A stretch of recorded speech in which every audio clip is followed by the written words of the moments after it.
All right. Well, welcome everybody to another Advent of Cyber 3 day. We're going to be doing day 24 today. I am Red. I'll be doing this thing with you. I am not a professional. I am a father of three. I got a monster over there. Hold on, so let me ask what she needs. Yeah, babe, what's up? Do you have any idea how to fix this thing? No. Oh no. I don't know how you broke your laptop. I don't know either. So, she had a laptop that we got her a couple Christmases ago, and unfortunately it's no longer working, so I don't know how to fix it yet. Maybe I'll figure it out someday. I don't know. I'm guessing she dropped it from the top bunk and it just hasn't worked since, so I'm guessing something on the inside got knocked loose. So, I don't know, if you have any tips on how I can troubleshoot the laptop, please let me know. I'm sure she and I will definitely appreciate it, and I'm sure she will too. So, hopefully you can hear me. I was having audio issues the other day, so it looks like I'm getting audio. We'll start on day 24. I'm going to reload the page. You go to tryhackme.com/room/admin of cyber 3, and you should be able to do all these challenges and get yourself a nifty little certificate if you do them all by the 22nd. I have not earned my certificate yet because I have to do day 24, post-exploitation learning from the Grinch. So throughout our times here, our trials and tribulations, we have been helping out Santa and his crew, particularly a analyst named McSkitty, against the Grinch enterprises. And so far the story here is McSkitty has learned a lot about how Grinch Enterprises operates and wants to prepare for any future attacks from anyone who hates Christmas. From a forensics analysis they did, she noticed that the Grinch Enterprises performed some malicious activities. She wants to perform these on the same machine they compromised to understand her adversaries a little better. Can you follow along and help her prepare for any other attacks? So basically, we have our blue team trying to take on some of that adversary tactics, techniques, and procedures. This to help fix the situation in the future, prevent it maybe. So basically we're going to be doing a little red teaming. That's kind of cool. So there's no video for today's task. The learning objectives are, in this task you will understand post-exploitation, understand how passwords are stored on Windows, dump passwords from LSASS process on Windows, and crack password hashers. So let's go ahead. I'm going to start the machine. You can start the machine for free on TryHackMe. I believe the attack box is good for 1 hour if you're a free member, and unlimited if you pay. I'm not being paid at all by TryHackMe. This is just me learning along with you guys. Like I said, I'm not a professional. I am just a cyber enthusiast. Father of three, trying to play this game, learn some skills during lunchtime/nap time. So let's get started. So what's happening here is the machine is initializing, and whenever this is done doing its thing, we're going to get an IP address here. So if we wanted to, we could use OpenVPN or some other type of VPN to log into the network and then start interacting with the box. But we already have a machine that's activating for us. So if you have any questions about how to connect over OpenVPN, they have this up here. Once you log in, you can select that yourself, click access, and it'll tell you how to get connected. Why do we need this? Keep getting disconnected. Why can't I get my VPN working? But that is a tutorial for another day. So I'm going to go back, see how far along my attack box has been loading, and we'll read more of the story. So, post-exploitation. What is it? What is our goal here? What are we trying to do? Post-exploitation stage, usually occurs after an attacker has gained unauthorized access to a system. During this stage, an attacker will aim to do the following: escalate their privileges and maintain persistence within the target environment. So they're going to get a foothold, be a low-level user that doesn't have a lot of power, try to go up to an administrator, a system, root, depending on what system you're on, and they'll have a lot more power to install things, read sensitive files, that sort of thing, and then maintain persistence, because if they can maintain persistence, that means they can always get back. They don't have to depend on the exploit they use to get it in the first place. So let's see. An attacker will try to obtain access to sensitive information, documentation, yada yada, on how the system works. Yeah, basically what I just said. So the information retrieved in the post-exploitation stage allows attackers to enumerate, identify, and exploit other components of the broader environment and network. So it's going to be like an iterative process, right? You're going to like enumerate what is out there. You're going to try to figure out. That's one of my babies. You're going to try to figure out how you can, what vulnerabilities exist within that. Try to get your way in, get a foothold, map what you can, escalate privileges, map even more now they have greater privileges, and then try to maintain persistence while you're there. So we're going to be looking at a common exploitation scenario when an attacker has gained access to a privileged user in Windows. It is prevalent for attackers to dump password hashes and crack them to retrieve clear text user passwords. So we've done this in previous exercises where we were cracking passwords that were given to us, cracking hashes. So talking about password hashing here, you have a password, you use a particular hashing algorithm to turn it into what looks like gibberish. But if you have the gibberish and you know what algorithm they used, you can turn it back into the password.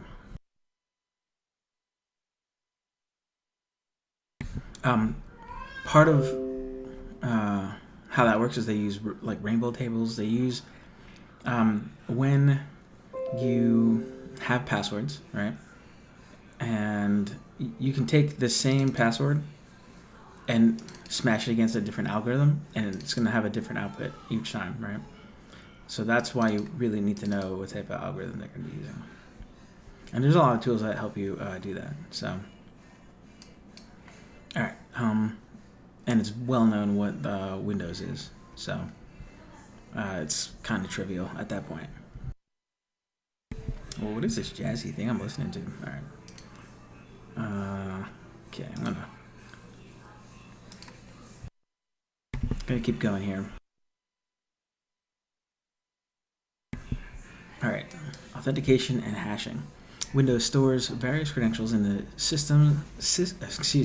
Security Accounts Manager SAM database. Commonly, credentials such as user passwords are stored as hashes within a SAM database. The two most common hashes stored in the SAM database are LAN Manager, LM, or NT LAN Manager, NTLM.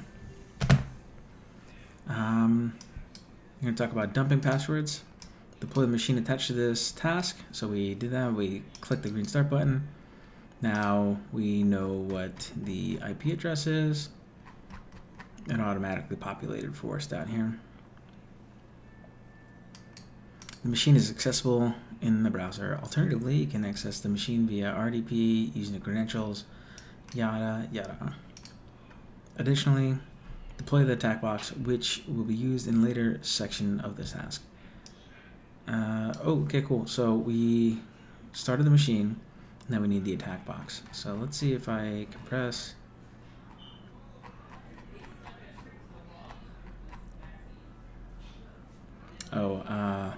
Extend machine's timer, terminate machine.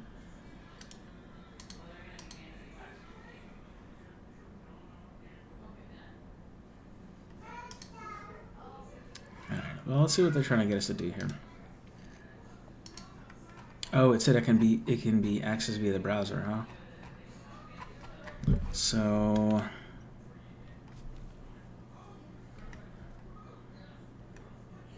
let's go back.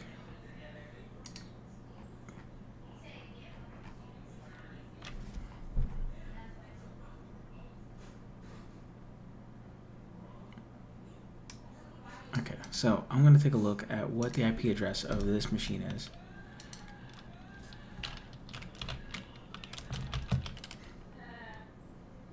See if I can get a command prompt. I am administrator, cool. I'm going to type ipconfig. My IP address is 10.10.90.233. So that's where we're at now. All right. When an attacker gets access to a local Windows system, one of the first things they would do would be to dump the password hashes stored in the LSASS process. Since the LSASS process has to interact with the SAM database to store credentials in memory, it usually runs with more privileges than a standard user. For an attacker to interact with LSASS, they need to have high privileges. So they're talking about using Mimikatz. I think Mimikatz was named after the creator's daughter. It's like a French Mimi. I guess it means like mini or something like that. Fun fact. Anyway, it has various modules that can be used to extract different kinds of credentials from memory and use these credentials to access user accounts. For this exercise, we'll be using the SecUR-LSA module. I wonder if there's like a fun way to say that. SecUR-LSA. Alright. So let's see. Open PowerShell using the start menu. Alright. So let's close this out. Go to PowerShell. Oh, can I go to the ISE? No, we don't need to.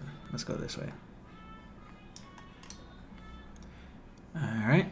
And navigate. So let's navigate to that directory. CD, change directory, users, administrator. Oh, that's where I'm already at. Desktop. Mimikatz. And x64. Great, that's where I'm at now. PWD. My current working directory is that. Run the Mimikatz program. I can do that. So /Mimikatz. Whoa. That did not help me out. Cats.exe. Alright, let's see what happens when I do that. Okay, Mimikatz 2.2.0. It's a 64-bit version. I guess as of August 10th, 2021. Not bad. Pretty new. A la vie, a la mort. So, to life, to love, to life, to love. Neat. Alright, so what do they want us to do? Use the following command to check if you have the appropriate privileges to run the command. Privilege debug. Privilege debug. Privilege 20. Okay. Once you have verified they have the appropriate privileges, we'll be dumping the passwords from the LSASS memory using the SecUR-LSA module. This module is used to extract various credentials from the LSASS memory. You need administrator, access, or system account to use this module. Within the module, we can use the logon passwords function to extract the credentials for currently logged in users.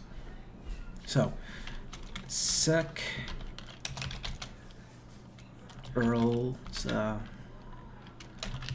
logon passwords. Whoa, fancy. Alright, let's move on. What do we got here?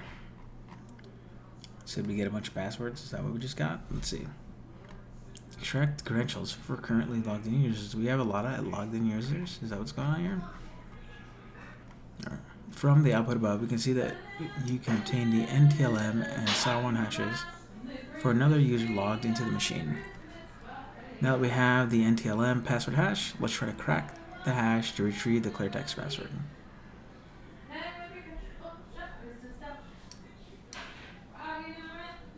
So, username, THM. There's lots of stuff going on here. Password null.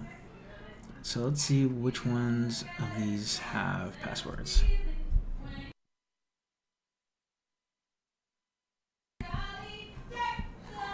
Yep. Oh, look like we found administrator in the THM domain and TLM SHA-1. That's cool. Remote interactive from 2.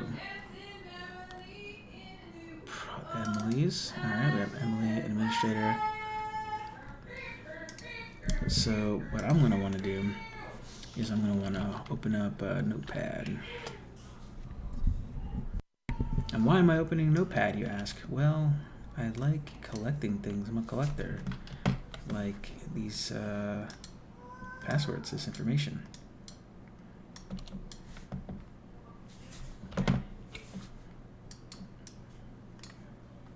So let's do that. We have administrator.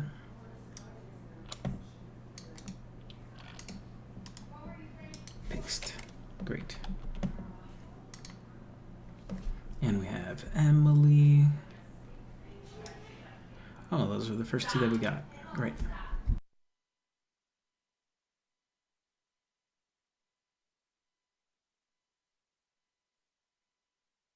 From the output above, you can see that contain for the machine. Okay, cool. We got some hashes. Let's turn them into something we can use to attack.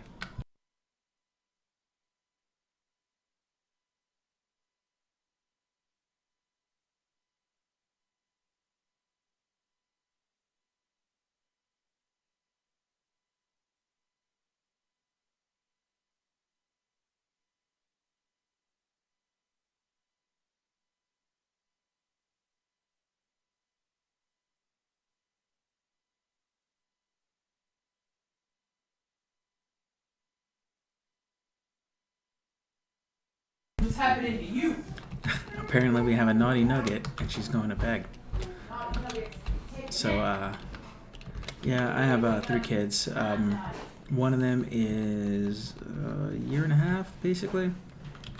And so it's nap time for her. My wife was singing some crazy Christmas tunes, which is great. But yeah, like I said, I'm not a professional, very much an amateur, just hanging out, playing this TryHackMe dealy bob. So it just goes to show you that anybody can do this. Alright, so I have username, I have hashes, and they said to echo them into one file, right? So let's go ahead and practice doing that. Echo.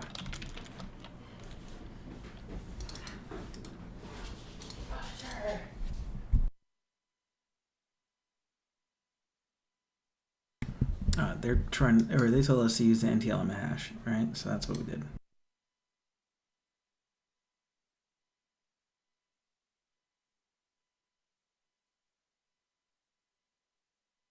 So you're probably wondering, what exactly am I doing with this this notepad? Why am I not just typing everything out in the command?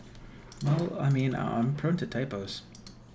And if I can kind of like plan out what I'm doing first, then I won't overwrite some important information, or I won't lose it. I'll have it right there. Being able to write a report is super important for somebody doing this kind of stuff. So, Go ahead and get the stuff in the cupcakes. Cupcake stuff. All right. Have fun. Wife is going to go get some cupcake stuff, so I'm pretty excited about that. All right, so what did I do here? I typed echo, and I'm going to spit out this hash into hash.text, and I used the double little caret thingy, so that way it won't overwrite hash.text when I try to use it, right? So let's see. So I'm going to exit out of that. I press Control-C to exit. I'm going to go to, I don't know, desktop, I guess. Desktop. Maybe my home directory. Alright, so I'm going to echo. I'm going to see if I can do that in here. I don't quite remember if in Windows echoing is how things work. I'm more of a Linux guy, so Copy. But I am in PowerShell, which does a lot of like Linuxy kind of commands. So looks like it worked. Hey, hash.txt is there. Great. So I'm going to do that again. Copy. Hash.txt. So now I'm going to try to open up hash.txt. It has the contents of it right in there. All right, so when we want to crash password hashes, or crack password crack password hashes, they want us to use John. I don't think that John is going to be out here on Windows. We might need our attack box for this.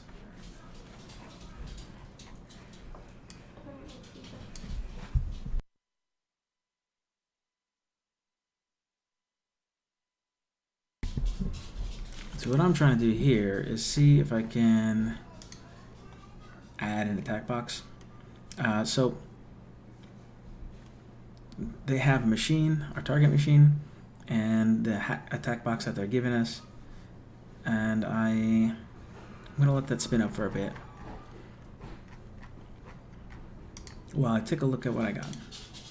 Hopefully I'll be able to copy and paste back and forth. Otherwise, I might need to do that login via Windows thing. But it's kind of neat that they offer you like machines. You don't have to download a virtual machine in order to do their exercises and learn some stuff, which is kind of nice.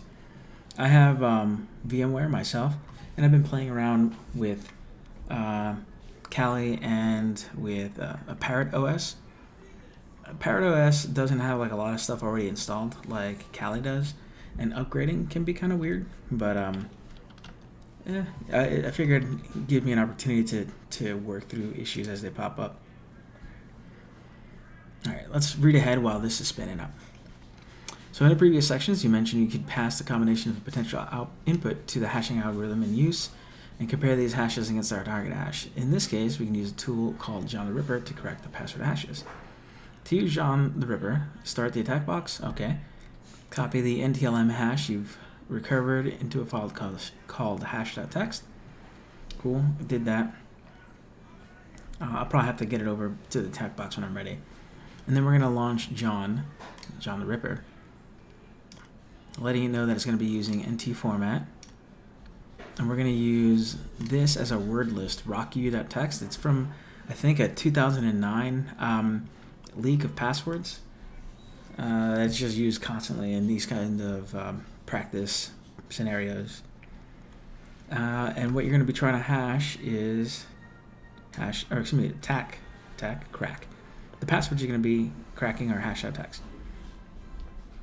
And you're going to put it out in, John has john.pot, so it's letting you know where you're going to output your results, and you're going to output them into output.txt. Hey, look at this beautiful Grinch background. I love it. I think they're selling t-shirts with this little Christmas tree thing too, so if you're into that, go for it. All right, so first things first, let's see if I'm able to copy and paste between the two virtual machines.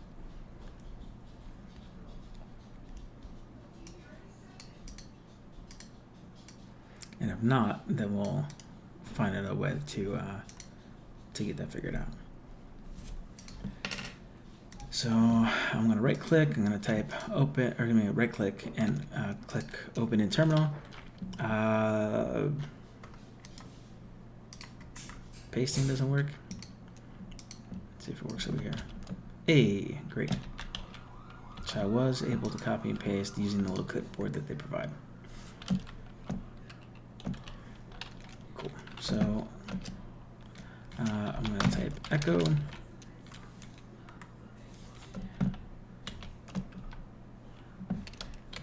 And I'm going to basically do what I did previously. Hash.txt.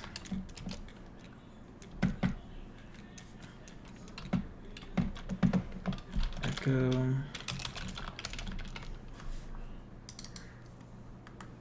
So, like I said, they typically have videos to kind of like step you through how somebody else did it. But I guess not this time, and that's cool. I like to go back and watch what other people did. It's just so I can like learn other ways of doing the same thing. Like there's more than one way to skin a cat, you know? All right, so I'm gonna take a look at hash.text. All right, looks like both of those are in there, great. And what am I gonna do now? I'm gonna try that John command. Let's see if John is on this machine. Great, John is. Johnny boy. All right, so I maximize the screen. I'm gonna type the command that they gave us, John format. We're gonna use the NT format. That's the format that the passwords were in. The hashes rather, the hashes of the passwords. Share wordless rock you. You can tab complete too, which is nice. So that's what I just did there. Hash.text, and we're gonna output it to right here. Output.txt. All right. So let's go ahead. Hey, look. It appears that they gave us a password.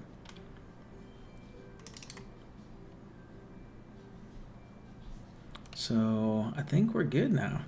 I'm not sure if that one was for the administrator password or if that was for Emily. So let's go ahead and continue reading. The parameters and arguments used in the command above are as follows. Format blah yada. Okay, it says that there. Your word list. Great, we already talked about that. It's cat. What do we say? Output.text.